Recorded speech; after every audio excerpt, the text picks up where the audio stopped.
There's just so much. You're listening to a Mamamia podcast. Mamamia acknowledges the traditional owners of land and waters that this podcast is recorded on.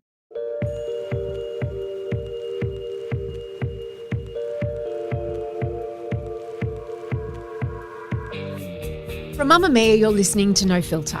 I'm Mia Freedman. And do you know that friendships are just as important to your overall quality of life as choosing not to smoke, eating healthy foods, and getting enough sleep every night? If you're a woman, you probably do know this. I know this because during the worst times in my life, my friendships have sustained me in a way that nothing and nobody else possibly could have.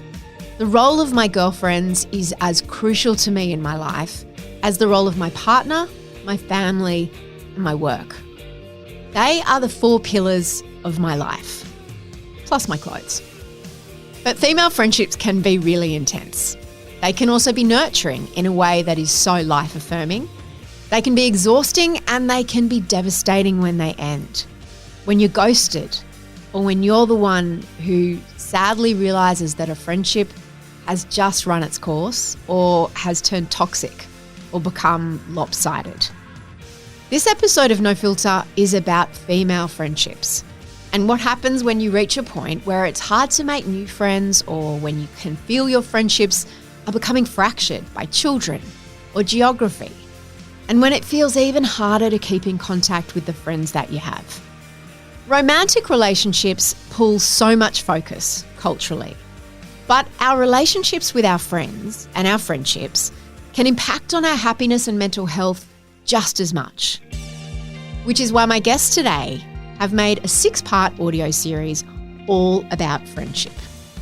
Lise, Carlaw and Sarah Wills have become friends as adults. They're best friends, in fact, and they've turned it into a career.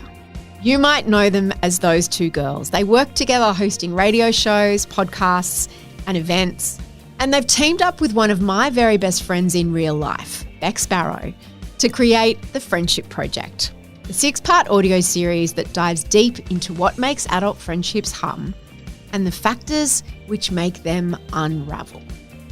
And on this episode of No Filter, we have a very raw conversation about what happens inside, deep inside, female friendships. Here's Beck, Sarah and Lise. Now, Lise and Sarah plus third wheel Beck over here. I want to ask you each how many friends you have, and if you have a best friend. Beck, first you. I wouldn't say I've got a best friend, but Thanks. I would say that That was a test and I just failed it. But I would say that I have a small group of women, like small in my life, but who aren't necessarily friends with each other, who are the women that, as you know, if you've taken my calls, that I reach out to when life's going pear-shaped or whatever, that I know will answer. And obviously there's more to friendship than me reaching out to people when I'm in crisis, but I have a small group of friends who, and I like How many? Define small group. 4. And have they remained fairly static? Like, what's the length of friendship range they have. in there? So one of them I've known for 40 years, another one I've known for 30 years. How long have you and I known each other? So I'm the new kid on the block. We've 12 known or each other, 13. probably about that long. 13 years. But, you know, what do I say to teenagers? I have a close group of friends, but I'm friendly with lots of people. But who are the people that I feel comfortable with to call and say, the shit has hit the fan, I'm in trouble, or that I call to share good news with? Well, you're on the receiving end of those texts. And let me say as well, some of these people I see every single Monday, and others with you, I might see you once every 6 months, and I might not even talk to you regularly on text, but you are still the person that I go to when there are big things in my life to say, this is something exciting that's happened to me, or this is really bad, or give me some advice. And I really learnt that from Lise, I have to say, that idea of the daily, the weekly, the monthly, even the yearly friends. And it doesn't mean that they're in a hierarchy, but it's the communication styles or how people fit into your life. Yeah. I want to put a pin in that and come back to it, because I think that the communication styles and rhythms and what happens when you have different rhythms to your friends. But Lise, I'm going to throw to you next. Describe your friendship landscape. I would say I'm a bowerbird friend collector. So I don't have a big girl squad. I don't do brunches or race days. I'm not that type of person, but I have very close friendships. I would say probably in terms of a number, I would say 5 or 6. I have 2 best friends, and that word can be problematic. Yeah. But I will say I have Sarah over here and I have a primary school friend, Belinda. Sarah, here's a best friend she prepared earlier.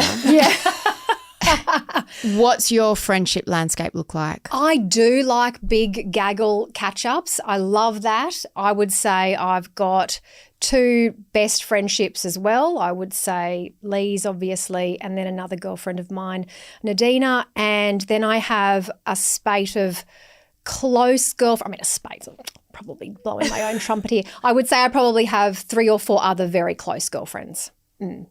Let's talk about that cycle and what you just said, Beck, about the yearly, the monthly, the daily, and how geography can play a part in that. You know, you and I have probably spent a handful of days time together in the entirety of our friendship.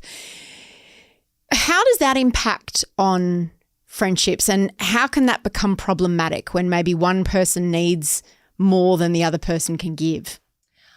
I think that's really interesting because I think part of it is the great thing about social media, because I'm going to bring social media into it and phones into it, because obviously when people aren't living in the same city, or even you can be in the same city and still not see each other, if you're not seeing them all the time, we're often relying on texting and messaging to keep a friendship going. And I think that's incredibly difficult because it can tend to be quite superficial.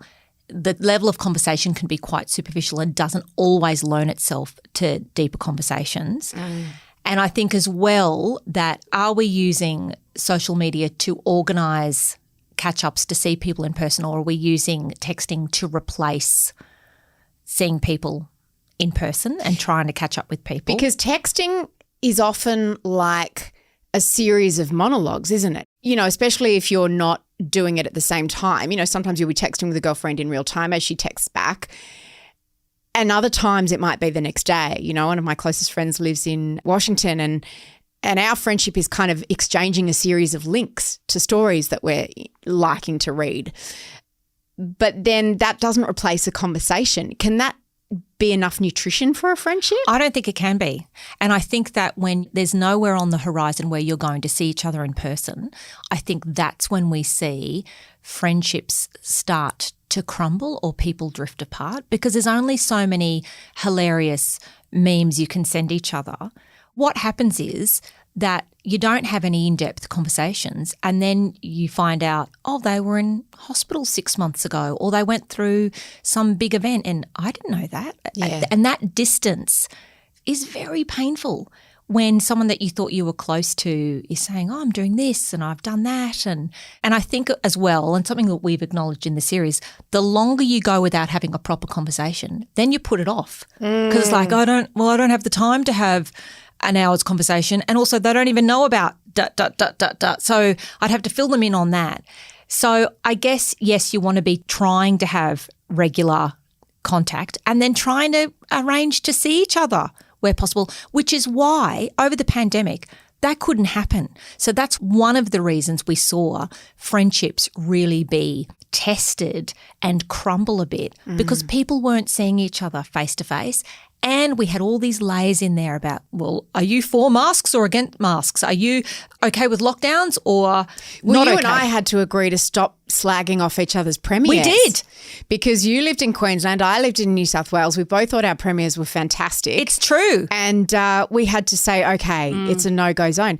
Lise, I was going to ask you about phones and friendships. It used to be when we were girls that we would be on the phone to our girlfriends all the time because there wasn't texting. You guys are younger than me, but there wasn't texting. And I know when you were younger, there wasn't either. Then texting came along, which I think has been a wonderful thing in many ways for female friendship. But every woman I know is really averse to phone calls. Are you a phone person? I'm a phone person with Sarah. I think you and I speak on the phone or, on a WhatsApp or whatever multiple times a day. No, I mean phone call. Phone call. No, yeah, phone call. Like we a like to speaky, hear one another's one. voice. We do. But that's very unusual. For most of my other friendships, most of it will live in a text thread. But I think I agree. Why is it unusual? I want to ask you about that because Beck and I, for example, will do anything to avoid talking to each other on the phone. Like one of us will go, let's make a time for a call, and the other one will find an excuse not to. But if the phone rings, we know somebody's house is on fire. Yeah. So literally if our phone rings, unless it's a bum dial, it's like, are you okay? That's how we'll answer the phone. Sarah, do you like a phone call? Yeah, I do like a phone call. Sometimes you have to be mentally prepared for them. I do agree. You have to schedule in a time. It's like, right, I'm calling this person back on Sunday when I have the hour to dedicate to it. But I think with Lise and me, because we're in each other's lives so much, when we pick up the phone, we know exactly what's going on in their schedule. There is no catching up to do. I think the guilt comes if you are making a phone call with somebody and you haven't heard their news, like Beck, you were saying, and you've got news, and then it just feels like this bigger than Ben-Hur activity that you have to do. Because I want to just tell them something about my day, but then I have to tell them this other thing and what happened to my child, and I have to ask about their kids, and then I have to ask about their mum and their job. But I think that there's also a lot of pressure on, and I agree with what you're saying, Beck, and we know that it's true. To nurture a friendship, you need lots of tools in your toolkit. But I think using your phone and using text message can be really useful because it's about showing up for people and it's about bearing witness to your friend's life. And I think you can do that really effectively. We were talking about it, if one friend will say to you, I've got this big health appointment next month or whatever, throw that down in your calendar. And when that day comes up, then you put that text out, and that's all it takes sometimes to just keep the fire burning in a friendship because there is so much pressure on us to do it right, and we do put the Hollywood treatment on female friendships.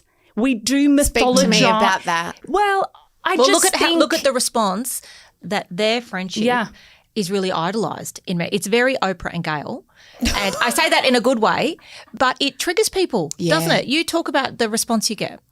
Well, I suppose when Beck came to us with the idea about doing an audio series about friendship, and she was coming at it from her perspective of speaking to tweens and teens and the dramas that happen, and every time Beck did that, the mothers would come in saying, God, I'm really missing my tribe as an adult.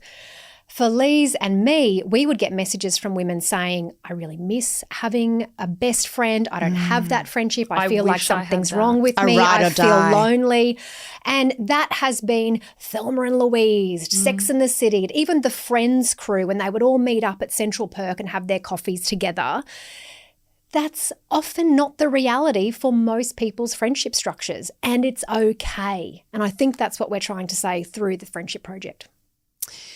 With your friendships, I know what you mean, Beck, about it being quite triggering. A similar thing happened when Taylor Swift did her 1989 tour and really pioneered this idea of the Girl Squad. And interesting whether it was a marketing exercise or not. And I'm a big Swiftie. Don't come at me, Swifties. I'm with you. I'm one of you. But it was the narrative around her was that, she's had so many boyfriends. It was a very sexist narrative. And she was always writing about her boyfriends. And I think that she wanted to reposition her brand as being more about girls, and she's one of the girls, and she's got very close female friendships. And I think that was genuine. But the way that it was sort of manufactured on that tour was very triggering for people because it was all these hot, skinny, young, blonde girls.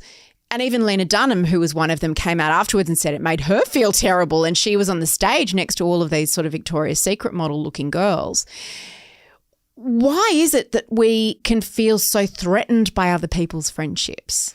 I think it's coming from a place, particularly now, I think people aren't being their best selves right now. I think people are pretty fragile coming out of the pandemic.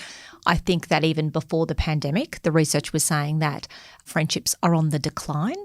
That's something like, 30% of Americans and probably Australians would be lucky if they could name one person that they would consider to be a good friend. We're becoming increasingly isolated.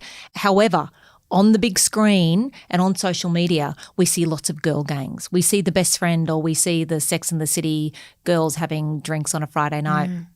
I think there's an enormous amount of shame when you feel lonely, right? So why do people respond to Sarah and Lise with either admiration or jealousy? Because if you don't have that, you feel like there's something wrong with you. I think there's a lot of women. I mean, we heard from them who were saying, I'm friendly with people. I don't have anyone I consider to be a good friend. I don't know how to make friends. I'm socially anxious. My best friend dumped me. I've moved to a new town. All my best friends I've left behind. I don't know how to people make are new lonely. friends. Yeah, and they're when you lonely. say you're lonely, it is like saying there's something wrong with you.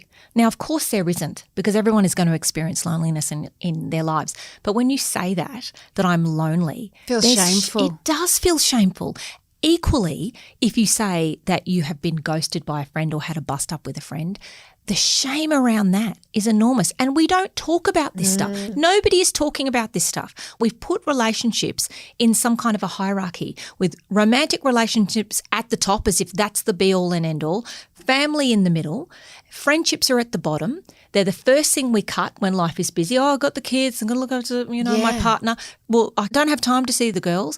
And there's no real support, I don't think. There's a million books on how to, solve problems with your partner, how to get on with your mother-in-law.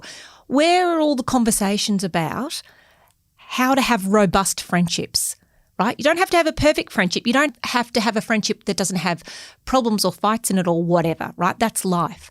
But this idea of having robust friendships, we know the research is there to say how good they are for our health. I mean, you champion female friendships. Not having female friendships is like smoking. One of the biggest health risks for a woman in old age is not having friends. Exactly. That means her health outcomes are likely to be much, much poorer. There's a research survey study from the University of Queensland that's just come out based on a 20-year study of a group of women, none of whom presented with chronic illnesses. And over the 20 years, they studied them. And those who said they had the most robust friendships, who marked them at a 15, I think it was, had far fewer chronic illnesses than those who rated their friendship very low in their life. And I mean, that says something. It's funny you were talking about this idea of what Hollywood shows us.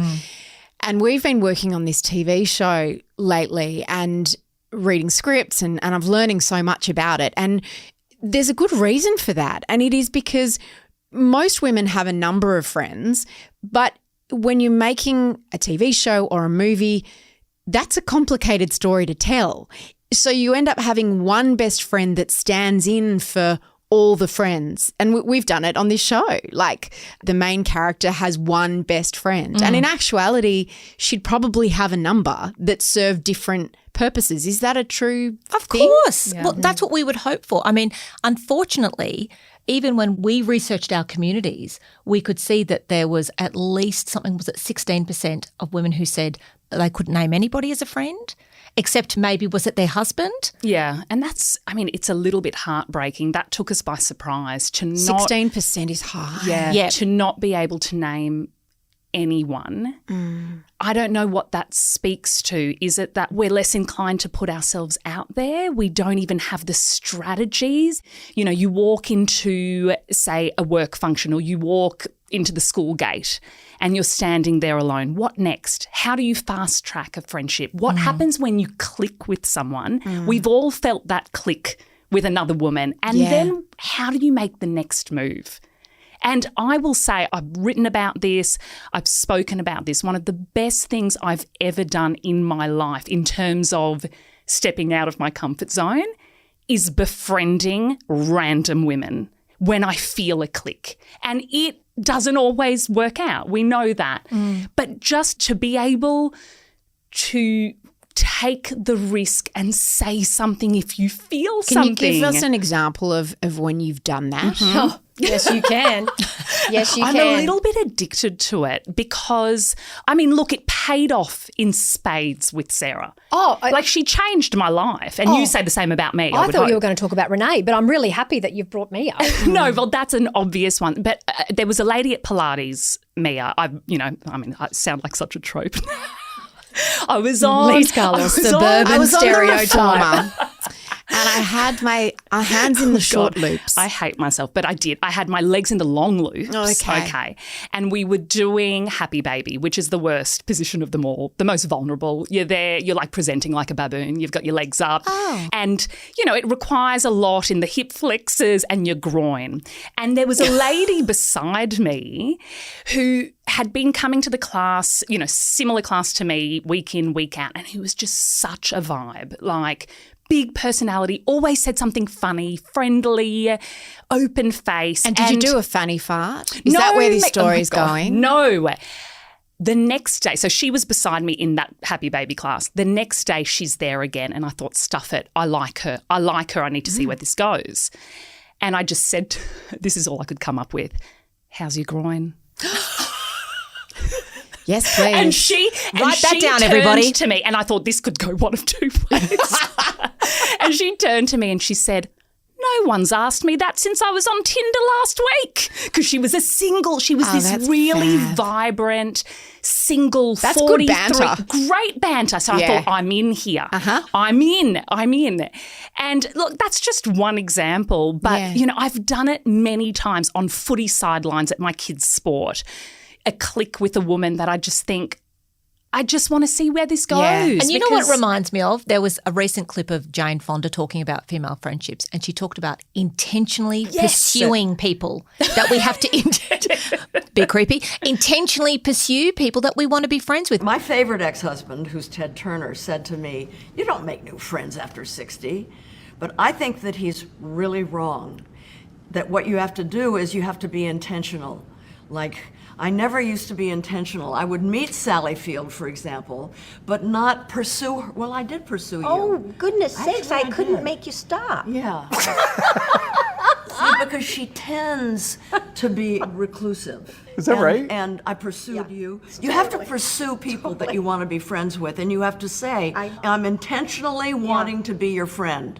And it works. People hear that, and then they stick around, and you develop new friendships. We got so many emails, and we're still getting them, of women who are very socially anxious or shy, who are like, I don't know how to break into the mum group or at work, or they're feeling left out. And it's, unfortunately, you've got to be brave. And I think we all carry that baggage from school, right? Yeah. About being left out, about being excluded, the fear of putting ourselves out there. I like to go on friendship dates all the time as well, and they don't always work.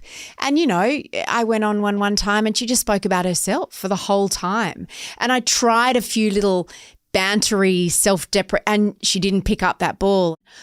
And it was funny because at the end of the night, it was kind of like, okay, well, Yeah. I'll call you. Yeah. But also I think we've gotten lazy. Like everything now is immediate, right? You want your dinner, you order on an Uber, it's there. You see a photo, you like it, there you go. You've put your 2 cents worth in. And I think there are a lot of people just waiting for a friend to waltz into their life. So I would further what Beck just said, because you've also had the very sage advice of just because you're shy doesn't mean you don't do the heavy lifting. It's not up to people like Lise to sidle up to you and say, how's your groin? Like you've got to be receptive.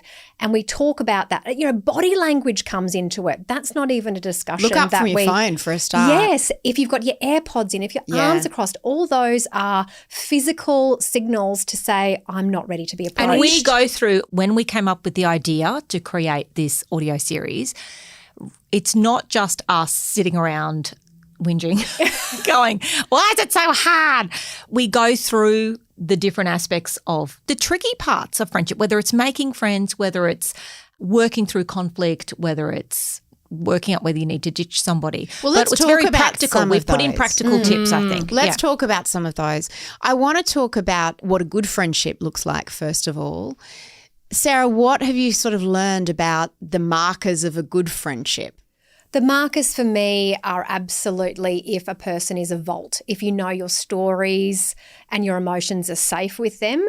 The older I get, the more quickly I can point out gossipers, and I just keep a country mile distance between me and them because there's nothing worse than feeling like you're hearing other people's stories that you shouldn't, or that you find out your stories have been passed on to people whom they were never meant to be heard. So I think being a vault, being a reliable and being a bit messy. Like there is a great ugliness to real, true friendship, I think. They've often seen you at your worst. You've seen them at their worst and they love you for it anyway. Or if they don't, they call you on it. They're prepared to call you on it. I think that that's really important for me. After the break, Beck, Lise, Sarah and I still have a ton to talk about, including ghosting and the quiet devastation of friendship breakups.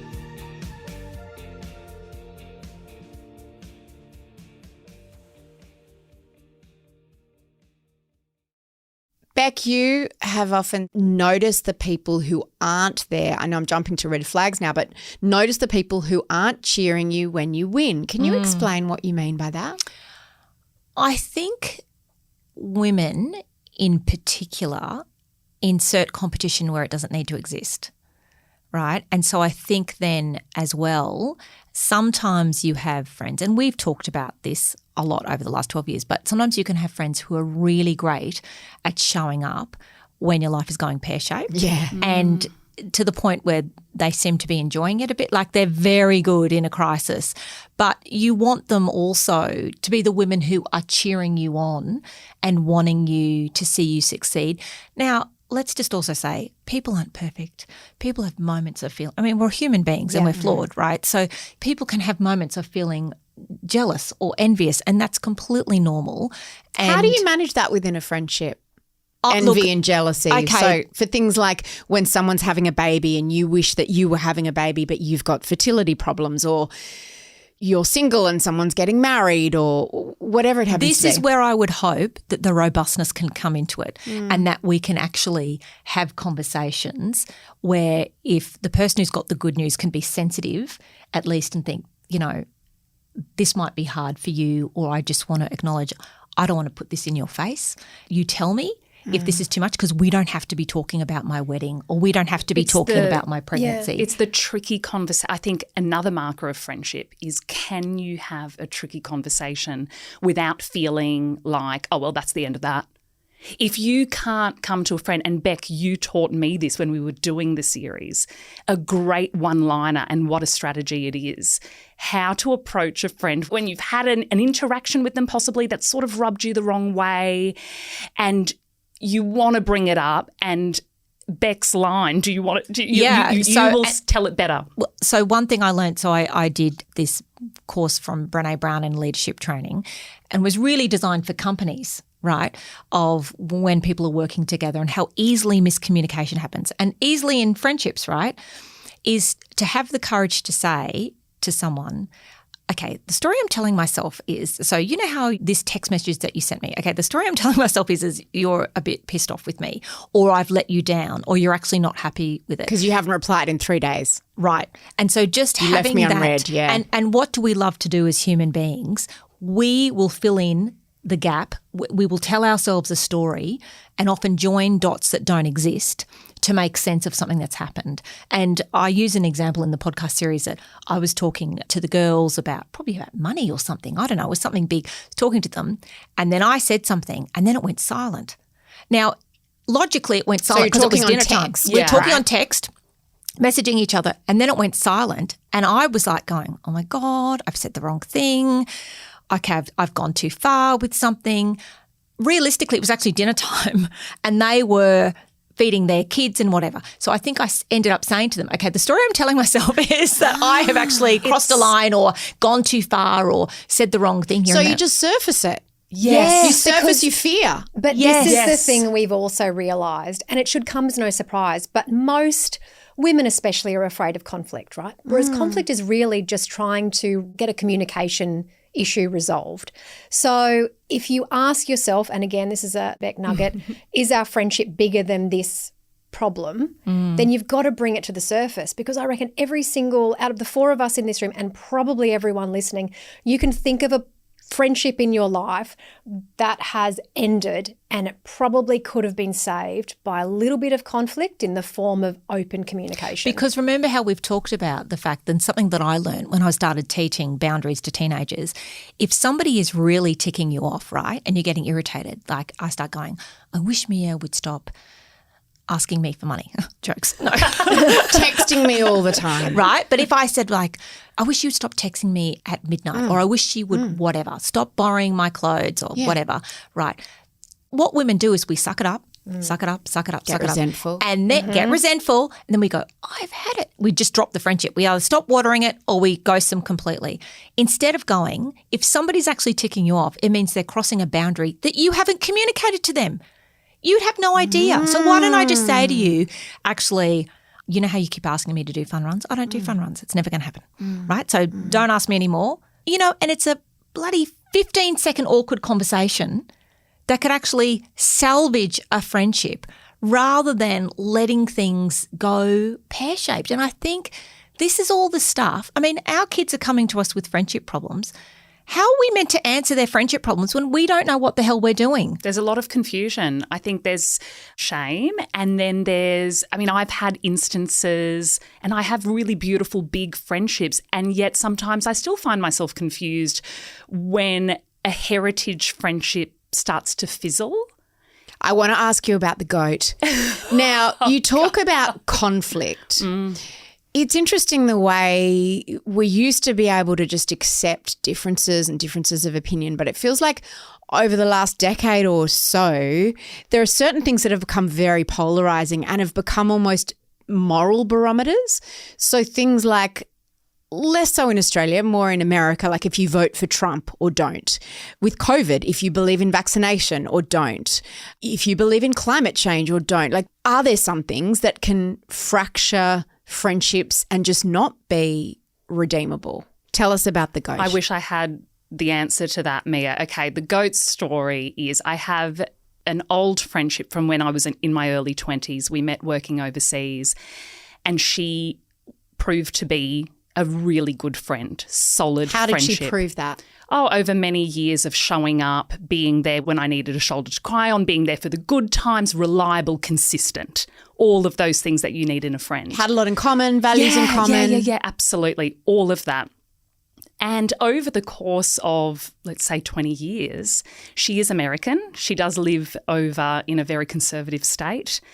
She's very religious and over the decades, her conservative nature is now bordering on extremist, I would say. She is a health professional who votes a certain way, who doesn't believe in vaccines. There's a lot going on and I find myself super conflicted because I know she's a wonderful, wonderful person. I know that for a fact. I've lived it.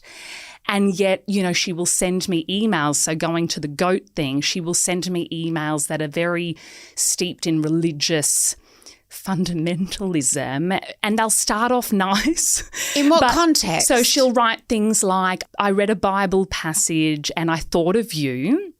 And that's not uncommon for her to communicate with me like that because I know that's an important part of her life. So that wasn't so much of a red flag. But then it went along the lines of there are two types of people in the world. There are goats and there are sheep. And the sheep will follow religion when it suits them. And the goats will live that religion and the values and the virtues regardless of what's going on. I feel you're a sheep. I presume a sheep is not a good thing to be. I believe that. Well, because it went further and it was like the sheeps all get taken to slaughter. Come on. It was very, yes. I mean, next the thing level. is, it came from a place It sounds quite judgy. But I got the phone call going, what the hell do I say back to this? And what did you say back? Well, the thing is, it came from a place of... She's very rarely speechless. You've done it. It came from a place of warning, which alarms me. It alarmed me. That's how I felt. I thought, she actually thinks I'm going to hell. How can we possibly be friends? How can she not know that I'm not a sheep? Are you really applying this to me? So I just sort of went back and I said... This is a lot for me. I feel like this is a really big issue for you that you're scared for me. And she was like, yeah, I'm scared. You're going to hell. Yeah, I'm going. Yeah. And there's a lot of... I need to save you with Jesus. And look, that's sort of where we've left it off, is that we've brought it up. And to be honest, I don't know the answer. I don't know if I can be friends. So then do you just keep going, so how are the kids? I don't know, but then Hot. Beck... Hell's hot. Yeah. Yeah, like no, but seriously, One's like growing a horn. Was that the last communication you had currently. with her? Yeah. I read it to a few other good sounding boards and just said, can I be friends? Yeah. I find it really hard to put an end to that friendship because... But maybe she's done that for you. So because I think maybe... By taking me to the slaughter. Well, I think that communication, because I have no issue with being friends who think differently to me, but I would hope that in the end we have the same values. We're living in a time where it's all about weaponized belonging. You're either with me or against me. You're either vote this way or you don't. You're either pro-masks or you're not. Or, you know, even with motherhood, everything is now you're either doing this or you're not doing that. But it's not even that. It's like you either agree with me or you're dead to me. Yeah, that's right. And I think that's a really sad, dangerous place for us to be in.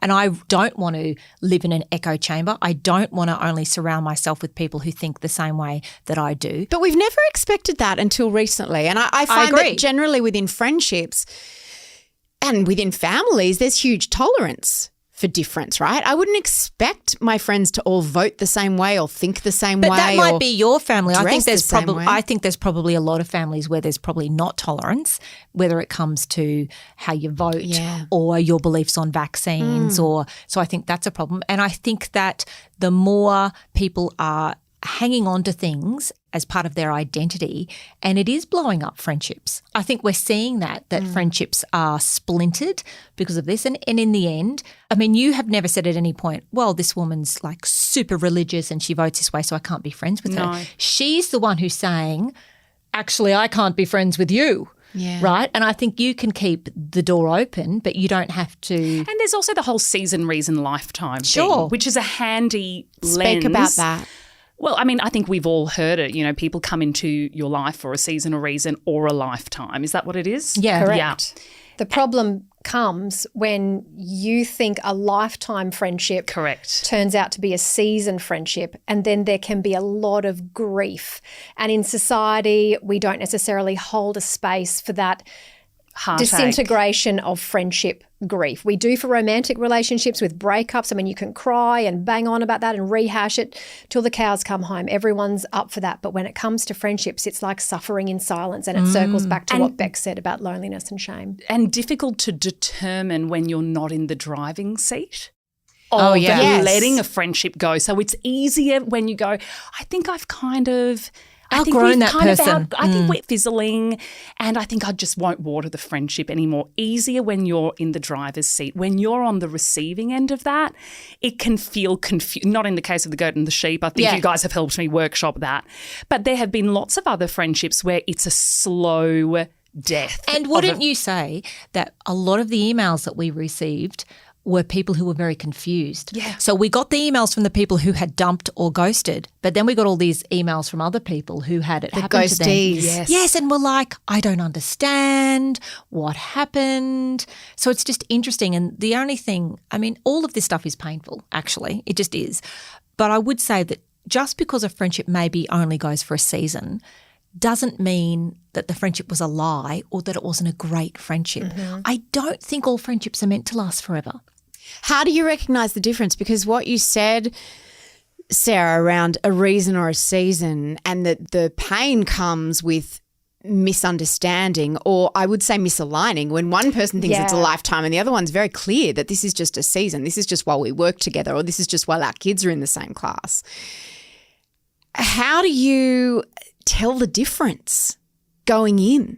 Or is it something that you can only see in hindsight? I think it's only something you can see in hindsight. And I would particularly think of friends who we were aligned in the same life season with tiny children, doing so many things together. But then as children grow older, you move in different directions. Your timetables are not beholden to 2-day sleeps, et cetera, et cetera.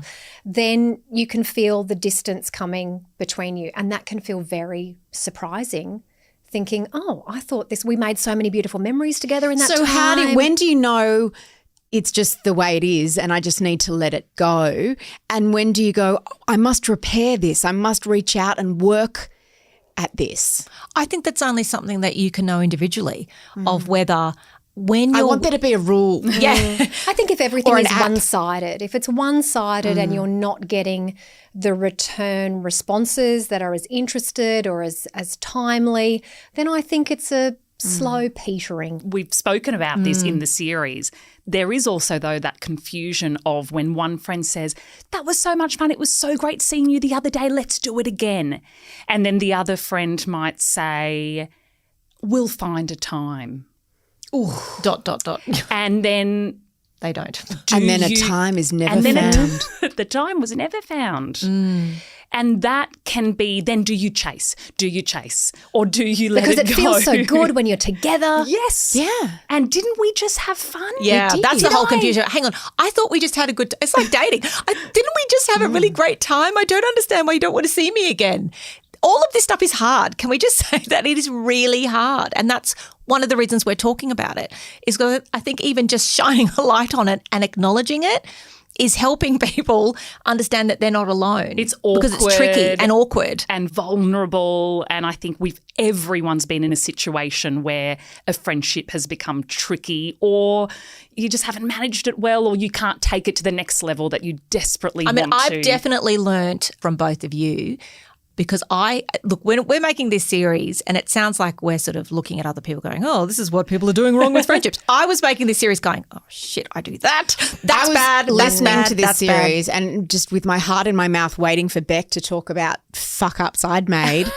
And then I kept texting her, were you talking about me? Just like the paranoia. Yeah. No, but I was making it going, I have come out of this series working out how to be a better friend. Because one of the things I think I really learnt from you two is, and I'm really bad at this, and I'm bad at this because I feel overwhelmed in my day-to-day life, but with messaging, how important it is just to send constant little messages to keep that communication channel. Yeah, you're quite shit at that. Although I am. You've improved since making this. I have. Because I'm trying to be better. My love language is texting, incessant communication.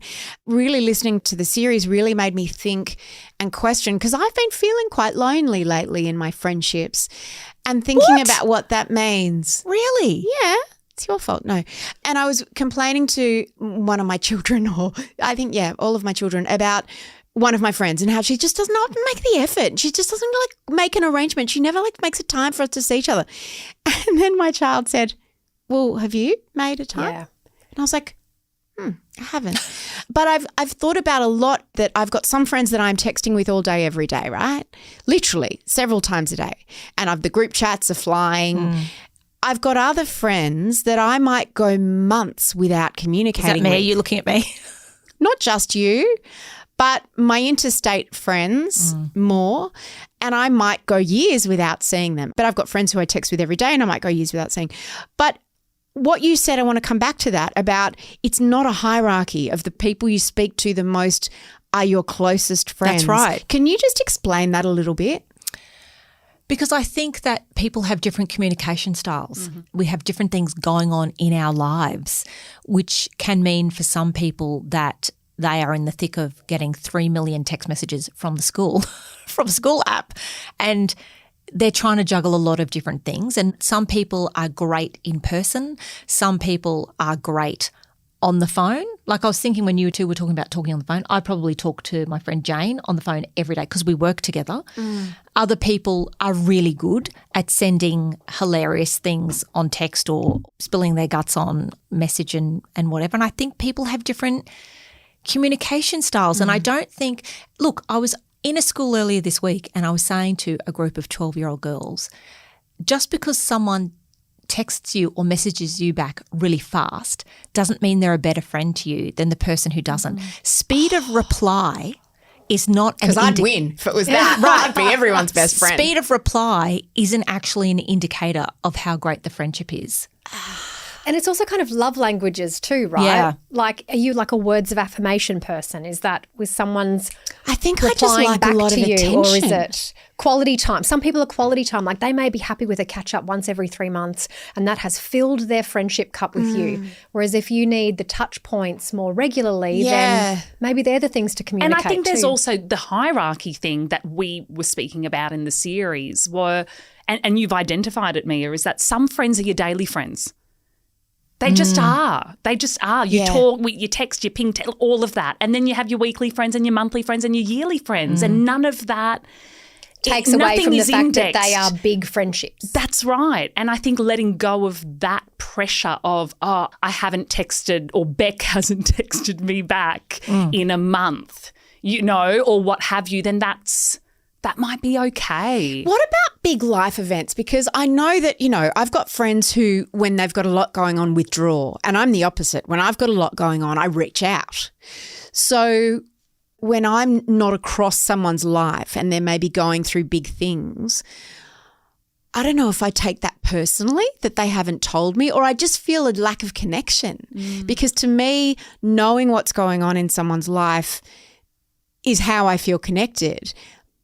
But that's not necessarily the way someone else feels connected. No. And they might need to just withdraw. Look, I think that because really that speaks of how I am. I can absolutely withdraw and I don't always message a lot. And honestly, making this series with you two has made me realise I need to lift my friendship game, because as much as I go and say to people who are shy, I say, look, you don't get to use the excuse of being shy that you don't know how to make small talk and you don't know how to participate in a conversation, because other people are going to get tired of doing the heavy lifting. Actually, the same is true for people like me who aren't doing a lot of texting and messaging. It's part of our lives. I can't go, well, I'm not going to do that. Because if you have interstate or overseas friends, otherwise I've got to send you letters in the post. I've got to do something. Like, you have got to keep nurturing friendships. And if you don't keep, I think we brought this up in the series actually, the Gottmans, right? It's that whole thing of when somebody's doing a bid for connection. The couple, the relationship couple. They're a relationship couple. Right. Explain what they say about turning towards. Okay, so they say that in romantic relationships, but it's the same with friendships. People do bids for connection. And a bid for connection, you walk into the kitchen and your partner says, oh, I can't believe that tree across the road is whatever. They'd say anything random to you, right? And if you just go, whatever, and don't respond to them, right, even them saying a random statement or asking you a question, go, God, if they say out loud, oh, I'm so tired, or oh, I can't believe Finn's grown out of all of his clothes already, like a random statement. It's still a bid for connection. And when we don't respond to that, right, that's what is going to lead to the crumbling over time of our relationships. Now, the same is true in friendships. So when you are sending me, interesting story, here's a link to this. And but that can feel like pressure. It's like, what, I've got to read it and then get back to you like I was this homework? No, but I think that I could certainly see that if we want friendships to thrive, we have to be responding in the back and forth. It's a tennis game, right? You've got to be replying. And so I could see even with myself that I don't want to lose my friendship with you.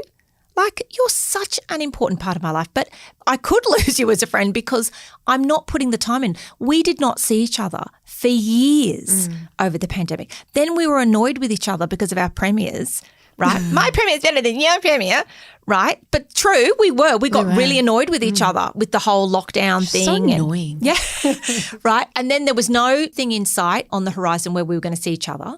So then what? Either we've got to be talking on the phone, or I've got to be better and lift my game at texting and messaging, because either you want friendships or you don't. You can't skate by with clicking crazy love heart eyes on your social media posts and think that's me showing up for you. That's not me showing up for you.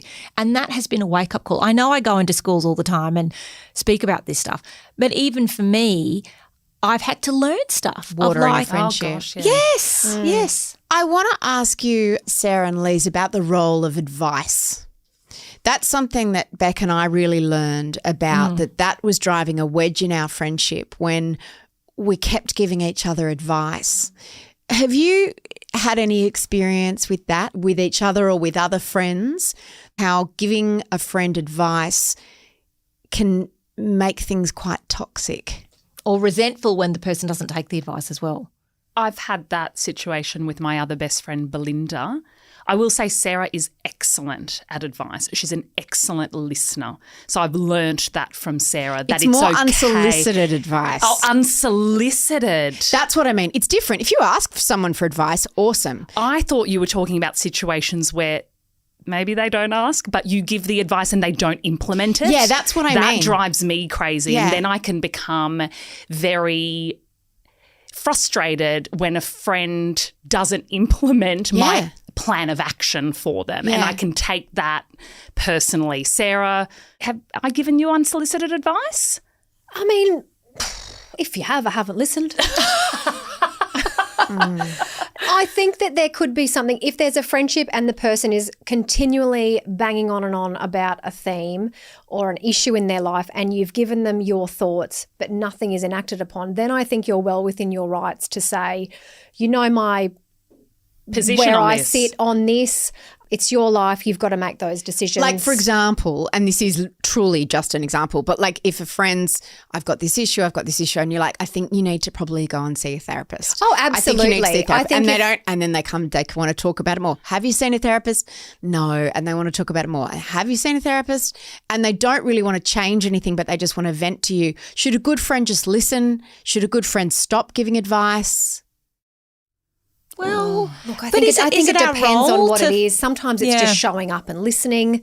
Other times, if it is obviously in a dire situation, then I think saying, I'm not a professional, but there are professionals out there who will be able to give you an action plan.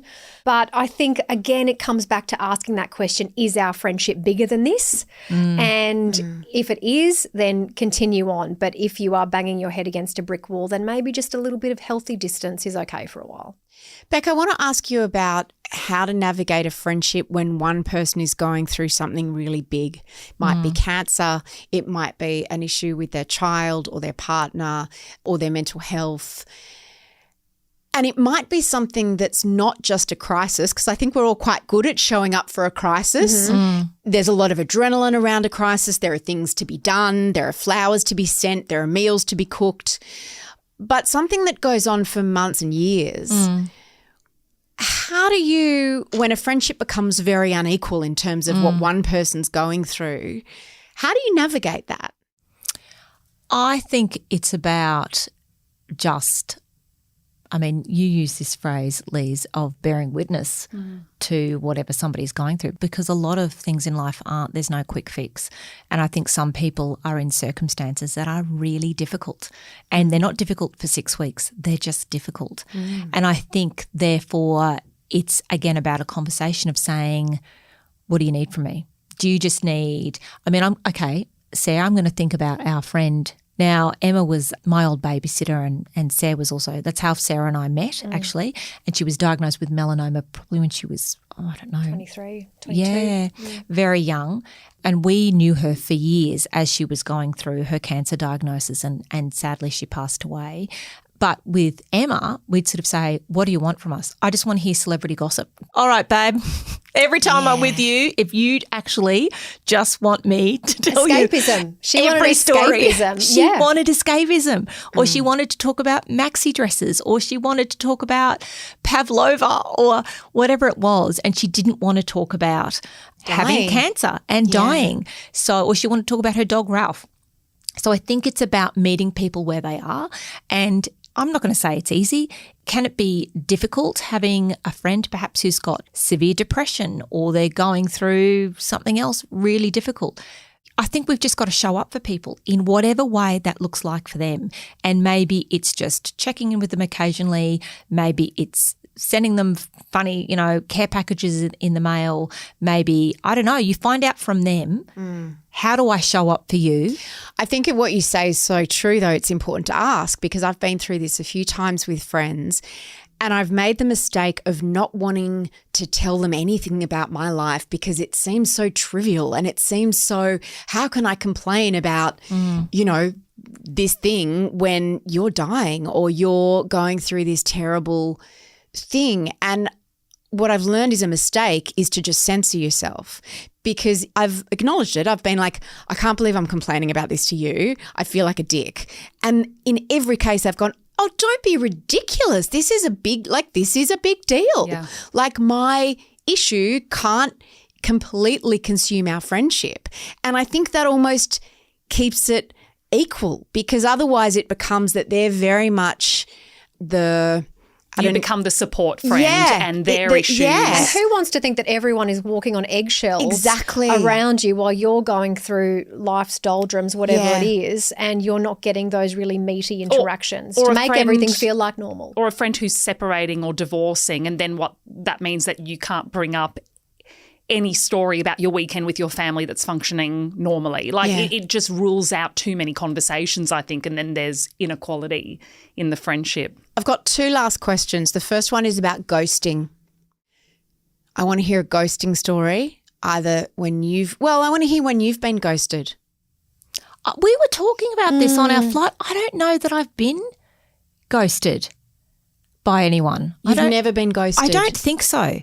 I don't think I have been ghosted by anyone. I'm particularly thinking about this because I just re-listened to this episode 5 of your audio series about ghosting. You asked people for their stories. Oh, we got a lot of stories. You don't have to tell me a story about you. You can tell me a story about someone else. But they were you were nearly crying through this episode, Beck, because it was very moving. What are some of the stories that you heard about ghosting? Look, what I thought was extraordinary was that sometimes it seemed like you'd have this huge friendship, right?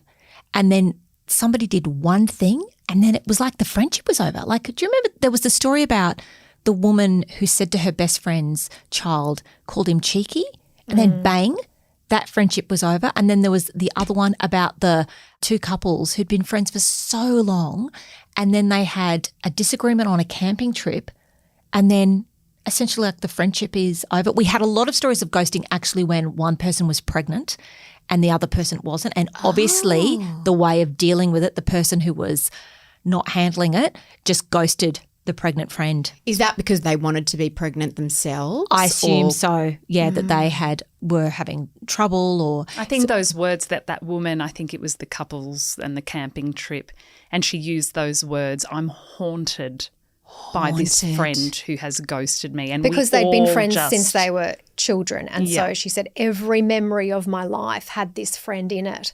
Everyone, the birth of my children, meeting my partner, everything. And then, boom, she's gone. Yet I can't wipe her from my memory because I would have to wipe pretty much my entire childhood. That was just a heartbreaking story that you tell in more depth on the show.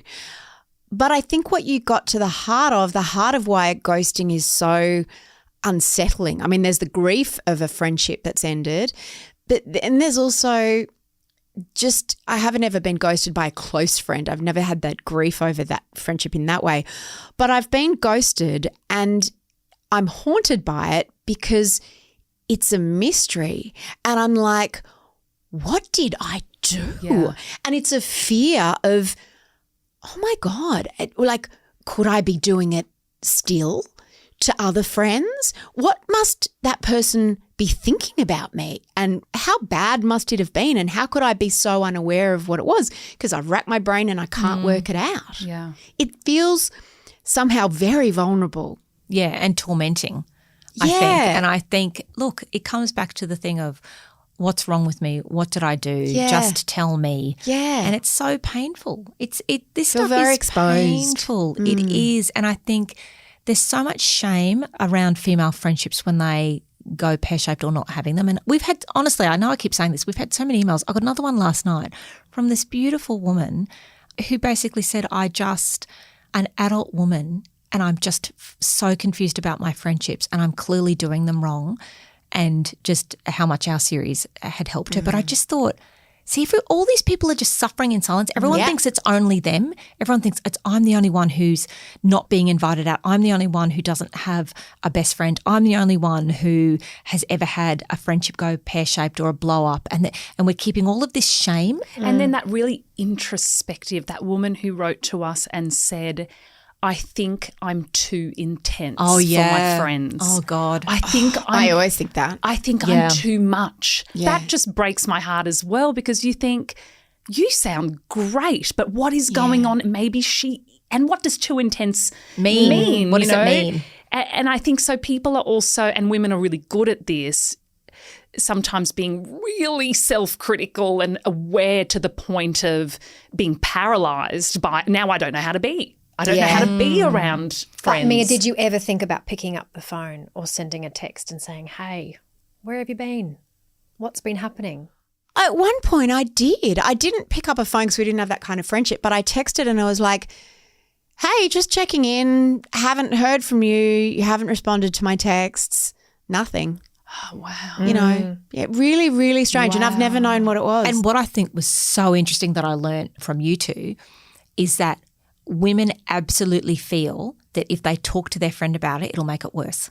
So we're all led to believe, if you're having marriage problems, talk to a counsellor. Oh, you don't mean the ghosted friend. You mean if there's conflict or problems within a friendship. Yeah, but even the person who ghosted you, Yeah. rather than them say, okay, this is going on with me, I need to talk to her. Yeah, right. Right. He's just going to bail. They sort of think, I can't be bothered. It's going Or to make she. it worse. Yeah.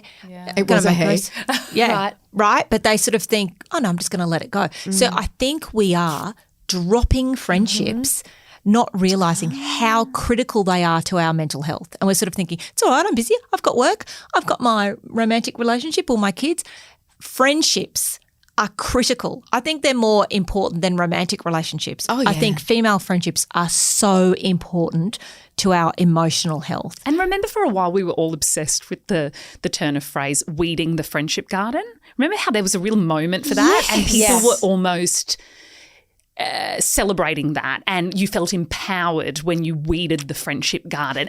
True. And there's so much to be said for that, because if a friend is toxic, and we haven't gone into that in this series, but there's more to come on that. I'm sure there is. Toxic is an such awful a word. I toxic used it word. before, but toxic is an awful word It because is. it's Yeah. very irredeemable. I won't say that a person is toxic, but I think a dynamic can be toxic. Yeah. It takes Yes. two to make that dynamic. But by toxic, it more just means how do you feel about yourself after you've When spent you time come with away. that person? Yeah. Yeah. So I Yeah. think weeding the friendship garden is important, but I think we almost trivialise that to the point, and then you end up and you look around. There's no weeds, but also where did all the flowers go? Yes. I've taken the zero to this garden bed. Got no one left. Shit. Last question. I want you all to tell me about the most recent friend that you've made. Sarah. Oh, it would be a friend at my local community boot camp. I think I go to one of those. I've fronted up to one of those for a few years, and there are always new women coming in. And I just think they're fabulous places to meet under the common goal of getting as ugly as possible and as red as possible and as sweaty as possible. It's good and hunting laughing and ground. joking about that. So I would say that would be where I've met my latest friend.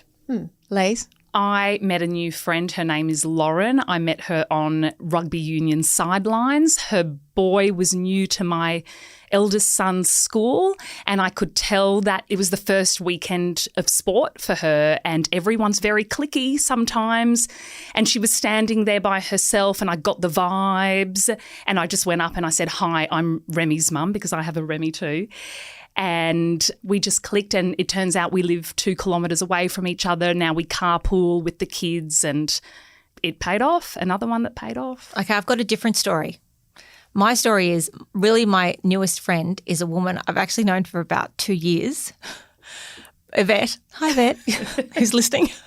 But so Yvette and I have had kids in the same class. So she's got girls and I've got boys in primary. And so we would be talking to each other for 5 minutes at drop-off and 5 minutes at pick-up. But you know how it's superficial, right, of just like, oh, yeah, gee, it's hot today. And what we learned in the series, it's like 50 hours or more. So to turn an acquaintance, that's what Yvette was, an acquaintance into an actual friend takes 40 to 60 hours to turn an acquaintance into a friend. Right. So over the 2 years, I have built up 40 to 60 hours. And then our turning point was when she came to a school trivia night with me. So now she's like a friend that Which I is can 60 to 80 hours. yeah. Then a close friend was 80 to 100 Yeah. and a best or a big friendship 100 plus So you've hours. got to put the hours in. Like and if you And they work don't have with to be people, face-to-face hours. They can be text messages. And yeah, and Asking you're for not, a you're not friend. Asking for clocking a in and friend. clocking off. There's no timestamp. I think that's why people make big friendships at work, because you're together for 8 hours and you're building up the hours like within 2 weeks. But for me, just seeing Yvette for 5 minutes, it's taken a long time. But we got there, Yvette, and she's great. And so she's like a school mum friend that I really like seeing. And so it's interesting things of like, I think the good thing about that story is that you've got to put the effort in. You've got to put the hours in sometimes with people, and also being open. Like I wouldn't have met you Like this whole idea that people go through life going, oh, I don't need any more friendships. Yeah, my dance card is full Yes. or I've got no more room. Well, I met you when I was 38. You two met at the age of 33. There's big friendships ready to happen for everybody, but you've got to be open to it. You've got to be open to it and allow new people to come into your life. Otherwise, you're missing out. Stand in horseshoes, not circles. That's it. That's from Glennon Doyle. You guys, thank you so much for making this audio series. It's made me think so much about the type of friend I am, the type of friend I want to be, the mistakes I've made, the opportunities for more friendships. It's one of those things that like I didn't know how much I needed it until you made it. And that's just the best kind of thing. So it's just like so comforting. And just also just listening to the three of you talking to each other, like I just found myself so comforted. I think that's why women love podcasts as well. And the audio series is even an extension on that because it feels like friendship. And I learnt about so much about friendship at the same time. So thanks so much. And now let's go and have dinner. Let's do it. Let's do it. It's so funny how we take for granted this idea of friendships. Like we understand that our careers need work and our relationships with our romantic partners need work. And we need to work at being a parent and all of these other aspects in our lives. But somehow we think that friendships will just be like self-sourcing puddings and will just sort of keep themselves going. And that's why I just loved listening to this audio series that the girls made. And I loved this conversation. And of course, after we'd finished recording, we went out to dinner because I see particularly Beck so rarely. And Sarah and Lise, I don't know nearly as well, but I adore them every time I see them. And so we went out and had dinner and we chewed each other's ears off for a couple of hours before they all had to jump back on a plane to Brisbane, and Lise left her makeup bag at the restaurant, which I had to retrieve and post back to her. And I went home to sleep feeling deeply satisfied but also charged. I feel like I'm a phone that's been plugged into a recharger. I just feel like full. So if you want to know more about the Friendship Project and about making friends as an adult, we will put a link in the show notes to this audio series. I highly recommend it. I devoured it in a day. The producer of No Filter is Emmeline Peterson. Our executive producer is Eliza Ratliff, who is one of my close friends, with sound production by Maddie Joannou. And I'm Mia Freedman. Thank you for having me in your ears. And if you're a Mamamia subscriber, an extra thank you for supporting everything we do here at Mamamia.